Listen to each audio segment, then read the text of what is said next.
So, when I put together the timeline for everything that happened with Maddie a few weeks ago, there were a few things that I had slight reservations about. These were things which, in the documents, were included in the timeline given by law enforcement, but didn't have notes next to them offering clarification. Thankfully, one of my brilliant subscribers actually picked up on where the problem was with this and helped me to understand where I made the mistake. So there is actually a key before the timeline which shows you what things come from where. And one of the things that I had issues with was according to this timeline, Jen rang Maddie's best friend at 4:30 to ask if Maddie had been at school. Now, when you go back and you look at the page, the starter page, in actual fact, this information is not verified. This information is based on a statement given by Jen. And it turns out it is incorrect. So once again, with assistance from this subscriber, I went back through and had a look at the timeline between when Jen was waiting at the school for Maddie through to just after the 911 call was made. And it actually, when you listen to accounts given by different people and you start to actually slot the different times into place, it gives a interesting picture when it comes to Jen as opposed to her family. A lot of people have speculated that basically Jen and Stefan used this ruse of Maddie going to school to give themselves extra time to cover up for what Stefan did. And also talking about her going to the school and waiting for Maddie really just being an act, just to give the impression that she believed that Maddie was at school. And then you have her going to her mother's office, travelling around, doing all this stuff before 911 is called. And so many people have questioned the fact that it wasn't even Jen who made the 911 call, which has definitely not sat right with me for a long time either.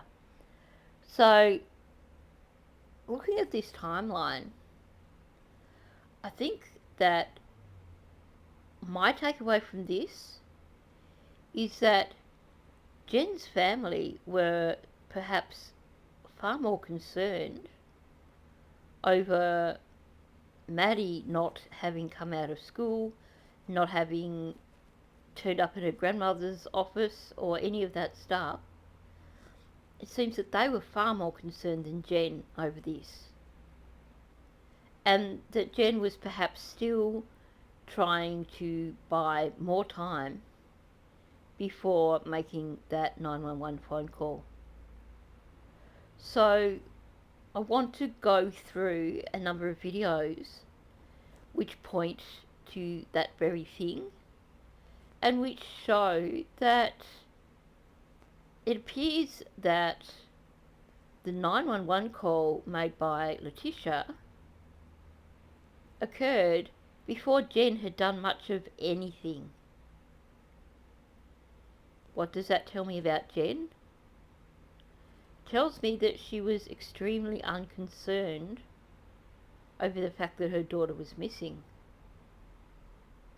The fact that she took so long to get around to contacting people. The fact that she didn't return to the school, park her car and go into the school. All these things point to Jen believing that her daughter never went to the school that day. and her basically going through the motions.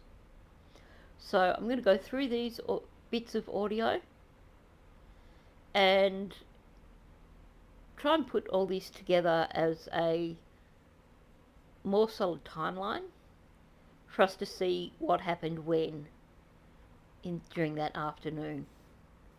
So let's just jump in and see what it is that we can come up with.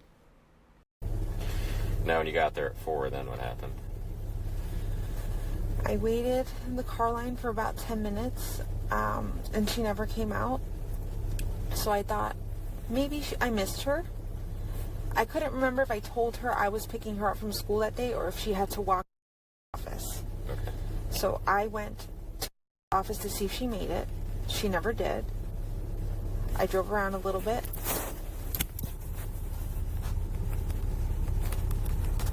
Okay. I drove around a little bit, looking for her. I went back to the school. The school was closed at this point. I wanted to speak to somebody at the office to see if anybody could tell me if she had been there. I think at this point I had called, before I went to the school, I actually called her best friend and I said, "Hey, with you, I can't find her. She didn't walk to the office and she wasn't at school when I went to pick her up." She said she never made it. So that part of Jen's timeline stays roughly the same. So what I've done is I've gone with the earliest interview where she's talking about the situation. So she says that she left at roughly 4:10. Let's not forget that school actually didn't get out till 4 minutes past 4. So she waited all of 6 minutes before driving off. Now, it is a 3-minute drive from the school to her mother's office.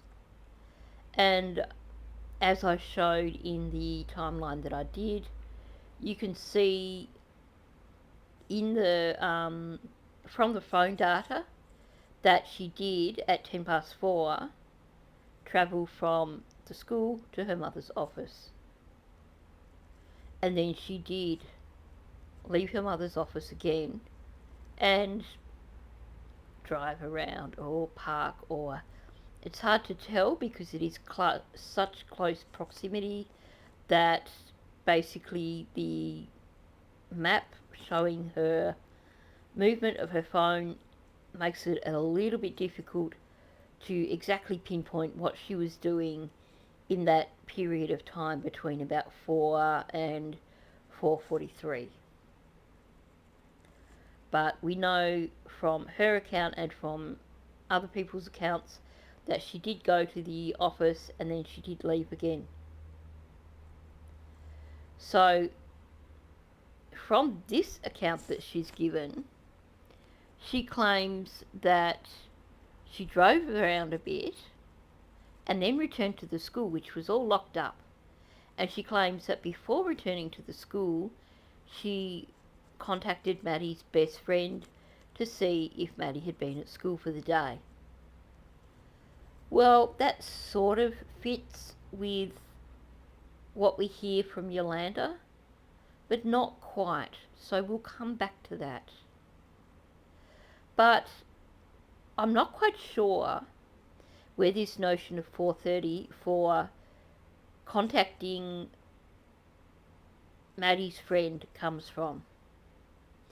Is it just a police officer being a bit sloppy with their writing of their reports?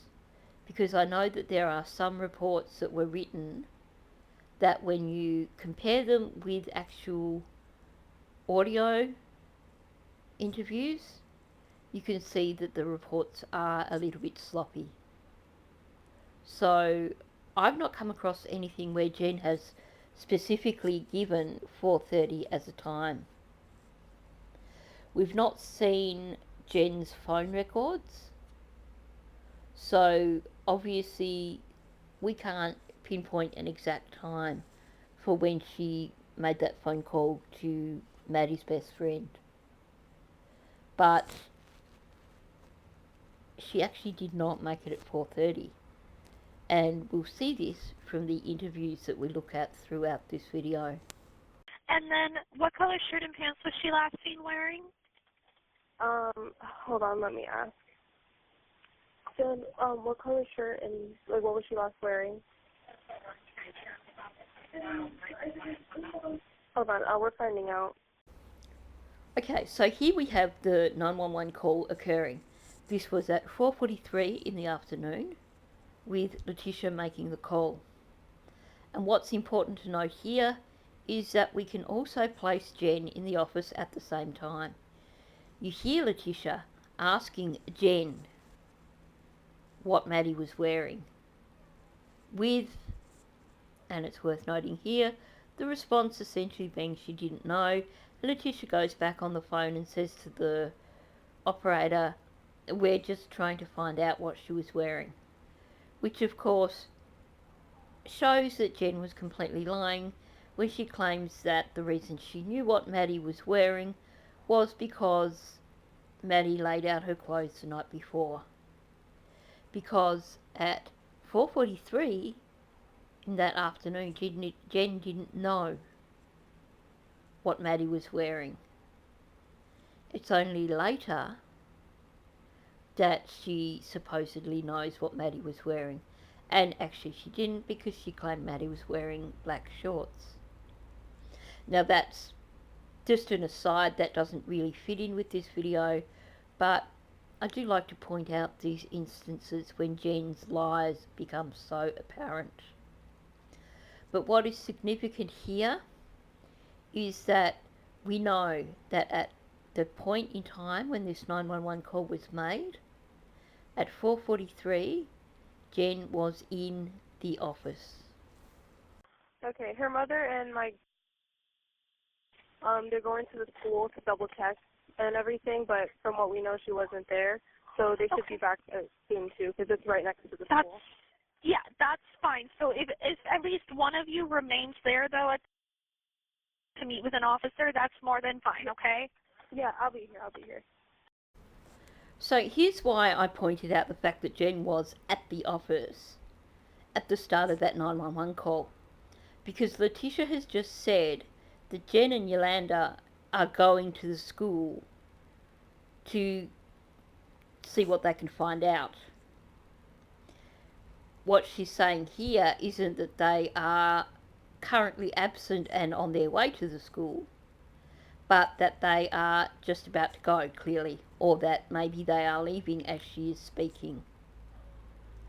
So we know that Jen and Yolanda did not return to the school before at least 4:46, because we know that it was about a 3-minute drive from Yolanda's office to the school. So Jen talking about returning to the school, claiming that she contacted the best friend before then. Well, not so much, because we'll see why shortly. But we can see that they returned to the school after the office was closed. Jen left it over half an hour. She left it 40 minutes after the school day had finished, before actually making any attempt to go into an office at the school.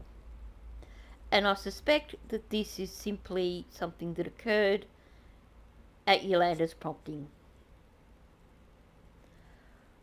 What I'm speculating here is that when Jen went from the school to her mother's office, that she was probably absent for a good half an hour after that, before returning to her mother's office and saying no sign of Maddie, at which point the family became concerned. You have Letitia ringing 911, and you have Yolanda deciding they needed to go back to the school. I really don't believe it was Jen's idea to head back to the school. But so far that gives us two different times. We have 4:43 for the 911 call, 4:46 roughly for Jen and Yolanda, or 4:46 at the earliest for Jen and Yolanda returning to the school. Let's see what else has been said. But I was confused because that's not. It was like, hey, are you? So she was like, okay, I'm just wondering because where she is, did she come to school? Like, she didn't come to school at all. And I was like, she wasn't on lunch, she wasn't anywhere to be found. Everyone thought, like, oh, she was like sick or she didn't come to school. Nothing really thought, nobody really thought of anything of it. And then she was like, okay, I'm freaking out. If you call your friends and like make sure that she was at school, or that someone, or like make sure someone's seen her. And then I checked with everybody. No one saw her. So here we have the confirmation from Maddie's friend that Jen contacted her, asked her if she'd seen Maddie at school, asked her to contact other friends to see if they had seen Maddie also. This part of the interview, she doesn't give a solid timeline as to when Jen contacted her, but she does do so in the next clip that I'm going to play. And you guys said this over the phone, it wasn't in a text message? Yes. What time was that you... It was sometime after school because I'd gotten off the bus and then we had the ice cream truck, so we were like waiting around the neighborhood for it. Now this actually does give a verifiable time, but I'm not going to take the time from basing it on this particular part of the interview. What she says here is that the phone call that she received from Jen had occurred after she had got off the bus at home and while they were waiting for the ice cream truck. Now that gives us a very exact time for where it can be no earlier than 4:46. Now I'm not going to show you the workings for this simply because this is a minor, but basically this is from looking at the best friend's address, looking at the bus timetable from the school, and the bus timetable makes it quite clear that the best friend is dropped off from the bus at 4:46 in the afternoon. Now, normally I would not present this information because I cannot show it to you in this video. But there is another way for us to see that this phone call did in fact occur after 4:46 in the afternoon. So thankfully, while I can't offer this kind of verification in a video based on the best friend's interview, I can still verify this timeline with, in the back of my mind, the knowledge that she got off the bus at 4:46. So we'll move on and listen to what has been said by other people. No, she's like, I'm waiting here at school, but she doesn't come out. She's not, I don't think she's here. Maybe she walked to school, to the office. And I was like, okay, I'll wait here. Mm-hmm. It was 4:30, 4:35, 4:40, and she never showed up. Okay. So, and we went together to school, but the office were closed. Mm-hmm. It was only the after program, they were open. Mm-hmm. So we went to verify to the school, mm-hmm. and the program, she didn't. Yeah. While we went to the school, Jennifer called two friends that she has, mm-hmm. and they told her that she never made it to school. Got it. That's when we find out everything. Okay. She wasn't in school. Did she tell? So what we have here from Yolanda just solidifies the timeline. We know, based on the 911 call, that Yolanda and Jen didn't return to the school till sometime after 4:46. If you account for the 911 call occurring at 4:43. Even if they had left straight after Letitia had asked Jen what Maddie was wearing, they couldn't have got back to the school before 4:46. That fits in with the best friend saying the phone call occurred after she got off the bus. Because Yolanda is saying here that during this period of time while they were returning to the school to see if Maddie was there, that is when Jen made the phone call to Maddie's best friend to see if Maddie had been at school. Now it's interesting that Yolanda is saying that she actually contacted 2 of Maddie's friends, because we haven't heard that from any other source. So I'm wondering if that is just a misunderstanding in terms of Yolanda misheard what Jen was saying, or whether Jen said she'd contacted a few of Maddie's friends. Maybe perhaps Yolanda went in to the after school program while Jen sat on her ass in the car, which I could see that being the case. And perhaps it was at that point in time that Jen contacted the best friend and then relayed to her mother that she had contacted friends, plural. But here, this gives us a definite timeline that basically Jen didn't contact the best friend till sometime around 4:46 in the afternoon.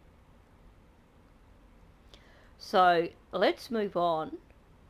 Now, in the recent interview with the teacher called Linda, we found out that Jen also contacted that teacher, and that teacher did respond.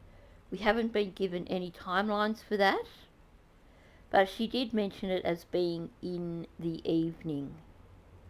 So to me, in the evening, I always think of that as being sometime after 5 o'clock. You certainly wouldn't refer to sometime between 4 and 5 o'clock as being in the evening. To me, that is still the afternoon. So I think we can be pretty confident that Jen contacted that particular teacher definitely sometime after 5 o'clock, and therefore sometime after the 911 call was made. Now, we do have a more solid time frame from the teacher called Italo, and he gives us definite times. Obviously, during the interview, he must have actually pulled it up on his phone or his computer to give them the times. So let's listen to that. That's loading. So on Monday, February 26th at 5:36 p.m., she said, "Hi, make it to school today. She hasn't made it home today." Then at 5:53, when I was able to reply back, I said, "Hi, Miss Soto. I don't know. Checking Sky where she was absent for periods 1 to 5 and period 7. Period 6, I guess, hadn't marked her, but that's not really so strange because sometimes teachers just forget. Like right. that happens. So, but yeah, I told her, that's very alarming. Just, please keep me informed. And I reported it to my teacher mentor. Mm-hmm. So, and then she reported it to Kelly Armstrong and everyone else in the school. And I guess and she'd been waiting for the police for a while. So okay. I kind of talked a little bit then. I asked at 6:20 she was home yet. Hasn't made it home yet. Waiting for the police. And then. So here we have a definite time of Jen contacting this teacher at 5:36. Now, I didn't quite catch whether he said that he responded at 5:43 or 5:53, but either way, that's pretty much an hour after the 911 call was made. So basically, prior to the 911 call was made, so far all we know is that Jen drove from the school to her mother's office and possibly drove around for a little bit before returning to her office, at which stage it seems that Letitia made the call that this child is now 40 minutes past leaving the time when she should have left school, and is absent, and we need to call 911. Now, you could argue that this is still calling quite early, because if you consider the distance from the school to the mother's office, that's about a 16 minute walk, meaning that at the earliest Maddie wouldn't have got there till 4:20. And we know that the policy of the school is to allow the children who are walking, the children who are busing, to leave first, meaning that Maddie probably wouldn't have left the school too much after 4:04, even if we allow 5 minutes for her doopty-dooing out the door and to take her time to get out there. That's still 4:25, 4:30. So I think it is reasonable to decide at 4:46 that this child should well and truly have turned up by now. The routes that she would normally take to walk to the grandmother's office have been well and truly checked. There's something wrong here. We need to call 911. So I think in terms of the argument of the family must have known something because they called 911 so early, my take on that is more a case of we have Jen telling them that she has checked the routes that Maddie would take from the school to the office, and there's no sign of Maddie, meaning that there's no sign of her. So yes, you would start to panic after 40 minutes, knowing that the child was not seen exiting the school. The child has not been spotted walking between the school and the office. So I can understand why Letitia would have chosen to ring 911 at 4:46. Now the other question here, of course, is what time did Jen contact Stearns? So if you didn't catch my timeline video, I'll just give you a quick explanation of what you're looking at here. You have a key up in the top corner, and it shows you different colours. So the reddy pinky colour it says C Stearns because, of course, Daddy paid for Stefan's phone, not Stefan. So that shows us the location of Stefan's phone. The purple is Maddie's phone, the blue is Jen's phone. The red house is Jen's house. And then what you have up at the top of the map there, where you can see the tower location for Jen's phone, is the location of the school and the location of the office.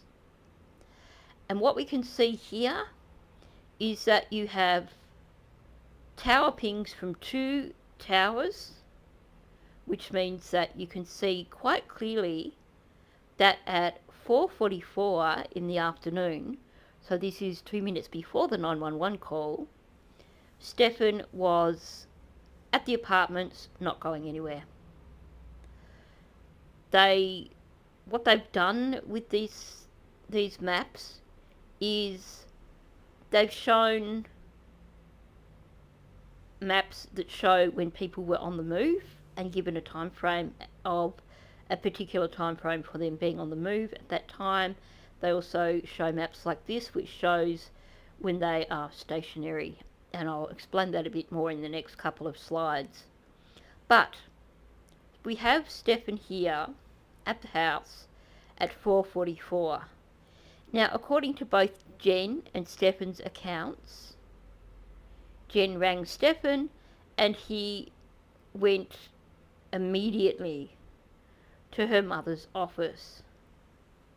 So here, it seems that 2 minutes prior to the 911 call, there's no movement from Stefan, meaning that Jen probably hasn't rang him at this point in time.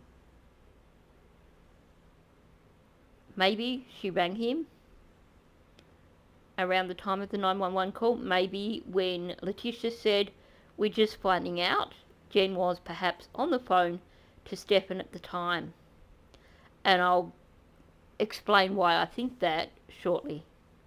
So let's look at the next slide. So this slide shows that at around 4:47,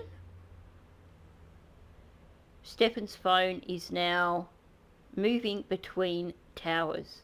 You can see the arches intersecting a little way away from the house. So it seems that Jen rang Stefan around the time that Letitia was ringing 911, and that Stefan was then on his way to the mother's office. So what does all this mean in terms of the timeline? So when we look at the time frame, when we write it down and we look at it, I think this tells us a lot about Jen. I believe that the reason that she pretty much immediately left Yolanda's office and supposedly went looking for Maddie was basically buying time, wanting to avoid questions probably from Yolanda. And according to Yolanda, sounds like Jen didn't return to the office till around 4:30, 4:40. Seems like at this time, the family suddenly decided that there was something terribly wrong and that a 911 call needed to be made. But before this, the only action that Jen had taken was to vaguely drive around the school, vaguely drive the path that Maddie may have taken between the school and her mother's office. Do we have any instance here before the 911 call of Jen doing anything affirmative? No. Jen doesn't contact Maddie's best friend till after the 911 call was made.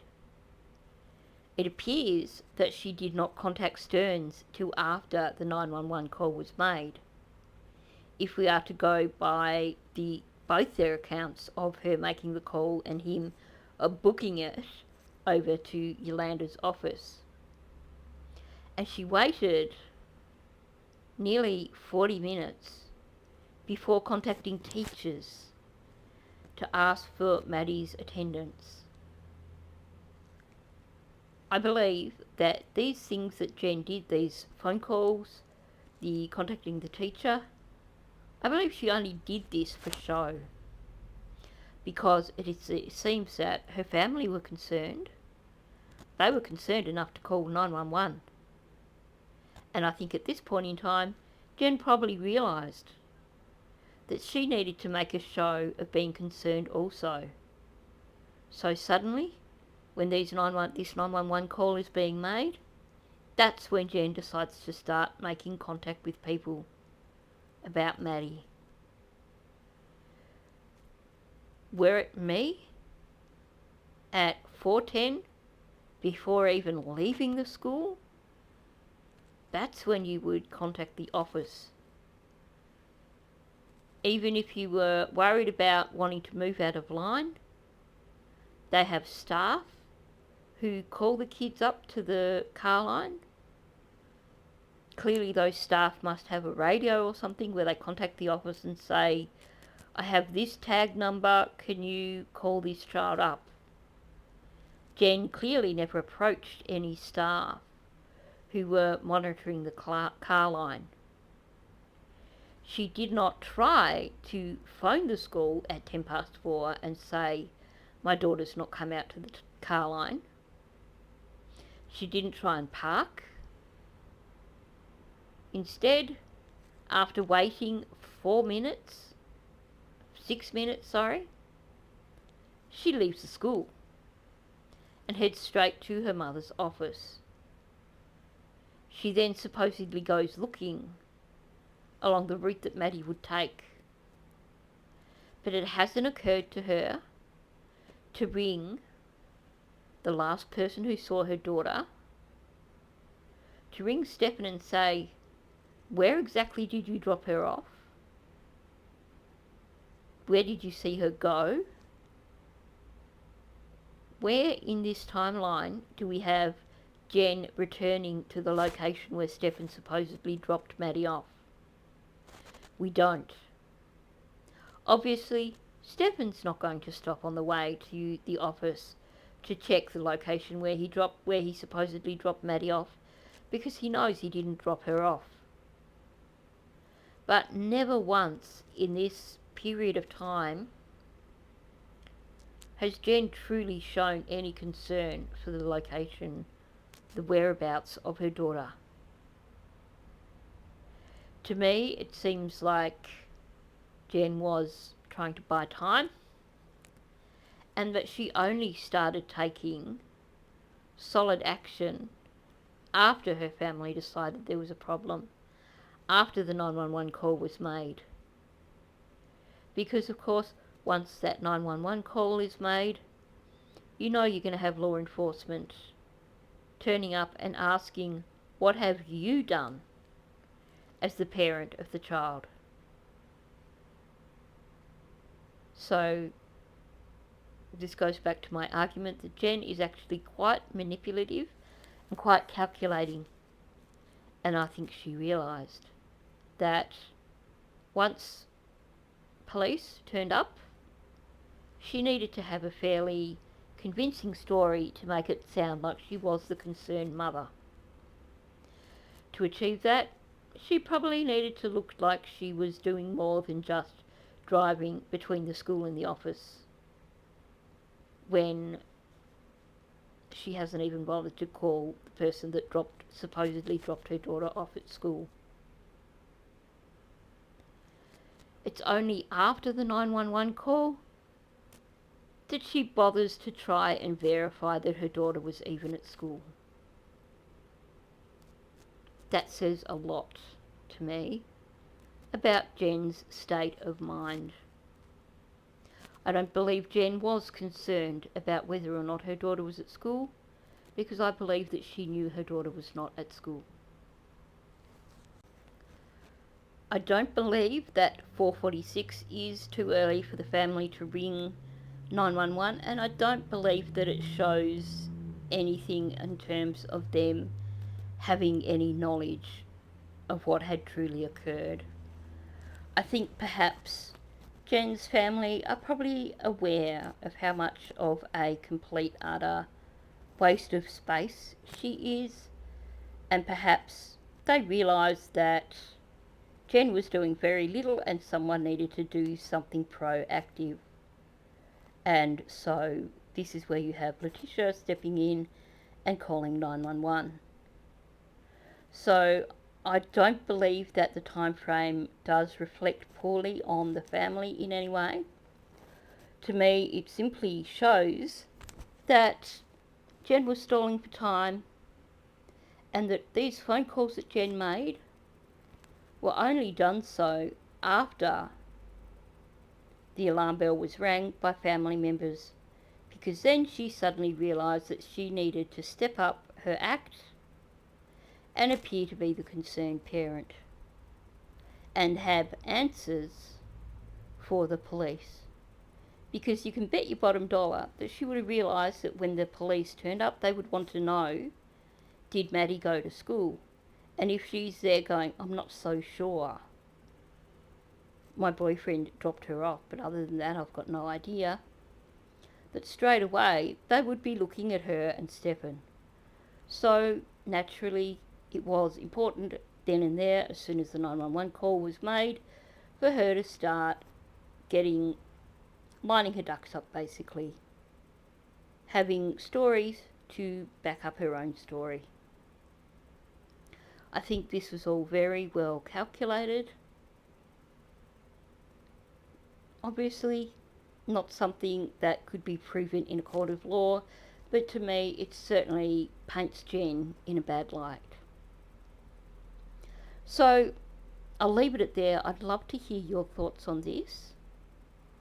Do you think this was very much Jen calculating about what she had to do when and where? Do you think Jen was stalling for time by not contacting anyone until she was forced to do so because of the 911 call.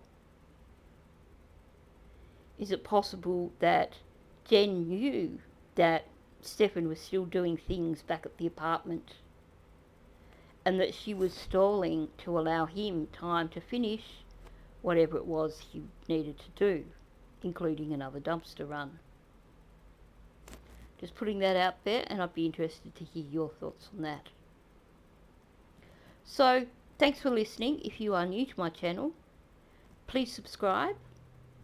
I'm now heading really close to that 4,000 subscriber mark, and I'd love to be able to see that happen sometime in the near future. Also, if you like what you hear, please hit the like button. That gets these videos out into the algorithm, gets them seen by more people, and gets Maddie's story heard by more people. And providing that YouTube hasn't once again turned my comments off, please leave a comment. Let me know your thoughts on this aspect of the timeline. Do you think it reflects badly on Jen's family? Do you think they were somewhat preemptive in calling 911? Or do you think that it's reasonable after a 40-minute period of time with no sight of the child to call 911? And what do you think of Jen's actions during this period of time? I'm looking forward to reading people's comments, and I will respond to as many as I possibly can. So, thanks for listening, and I will catch you in the next one.